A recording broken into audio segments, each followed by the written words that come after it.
Hi everybody, Alexis here. We're getting closer and closer to Halloween. I'm going to tell you about something that happened that I swore up and down I would never mention again. But uh, again, I was talked into telling you guys about this one. Um, we were here in Michigan. I went in cold, didn't know anything about this place. Big, beautiful home. And we were in the basement. I'm going to jump straight to it. A large room had been hooked up, looked like a man's cave. Okay, we're just going to call it what it was, a man cave. When we got there, everything had been removed from the house, removed from the room. And as we stood there, myself and my partner Bob is 6'6". Let me remind you of that. English, blonde hair, blue eyes, handsome guy, smart. I trust him with my life. We were standing in the basement. I'm leaning up against the wall, paneled walls, and something comes up next to me. It was big and it was black and it was ice cold. I told Bob, let's back up out the room. He was like, no, we're going to stand here. And I'm like, no, Bob, you don't understand. It's right next to me. He said, that's why we're going to stand here. We're going to ride this one out and see what happens. I said, well, I don't want to be the experiment for what happens to it with a shadow person, but I'm blocked in. He won't let me move forward. He won't let me move to the side. And I'm talking about this shadow. It had its whatever on my chest, pushing me back. I almost couldn't breathe for a while there, but I got it together and I stood there while something ice cold and black pushed me backwards. I turn and I look and I can't see Bob anymore to my left. I can't see him. And I'm thinking, what the fuck? Has he left me? I know he wouldn't do that. Whatever this shadow was had encapsulated me. I couldn't see Bob, who was standing right next to me. I couldn't feel, I couldn't move. I was stuck in that spot. Now, I don't believe in all of this so-called portals and things like that unless I see it with my own eyes. But what I experienced that night was the lifetime of someone who was sad, had been tortured or been the torturer.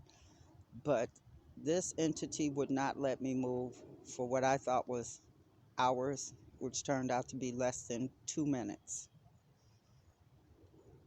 I saw only darkness.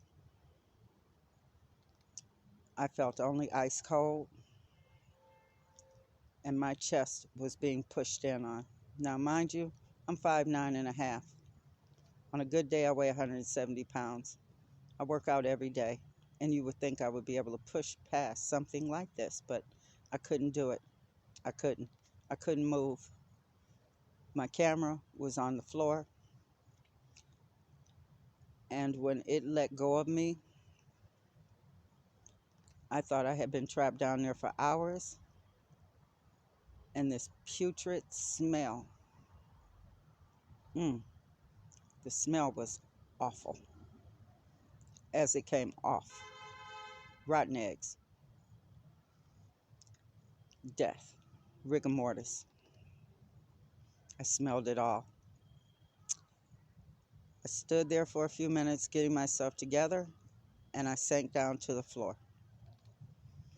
When I sank down to the floor, just trying to get my energy back up and get my legs back together because now I am tired. I felt like I had been drained of all of my energy. And as I sat down on the floor, I saw two beady little eyes looking at me. I hit my flashlight and all I can see is the eyes. There's nothing else, just two little eyes. It came running at me and it barked with this and this growling sound. Apparently, Bob heard it, snatched me up off the floor. We took off out of that room because we don't deal with growling noises, okay? We just don't. That's not something we play with. When I tell you this was one of the most scariest things I'd ever been through. And the scary part about it was when I got upstairs, my foot was hurting. I took my shoe off and my toes had little puncture marks and were actually bleeding. As if whatever this little demon dog or whatever the freak it was, it bit me. And it had enough energy to pierce my skin and make my toes bleed. We packed up our stuff and we got out of there.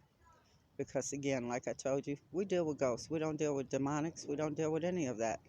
Whoever had been in this house, I don't know if they conjured something up because the guy was gone. He was gone. He packed all his stuff up in 2 days and was gone. Never went back. Have no intentions on ever going back. And I don't ever have a problem going to a site again. But this place, when I tell you, something down there was most definitely evil. And it paralyzed me. And I thought it was trying to take my life. But it was most definitely trying to take my life source. That's why paranormal researchers all have faith. We all have some kind of faith. And God, I was praying before I went in there. And when that thing came up on me, I was praying again. And for my partner, Bob, he said he was stuck to the wall and couldn't move. He was paralyzed himself. But he was being encapsulated, but not totally. He said I would never tell anybody about that. I was terrified. And until Halloween night, I'm going to tell you some scary, scary actual facts. That's number one. Don't mess around with the shadow people. You don't know what they're capable of. Peace, love, positivity. Remember, put it out there. It'll always come back to you. Bye.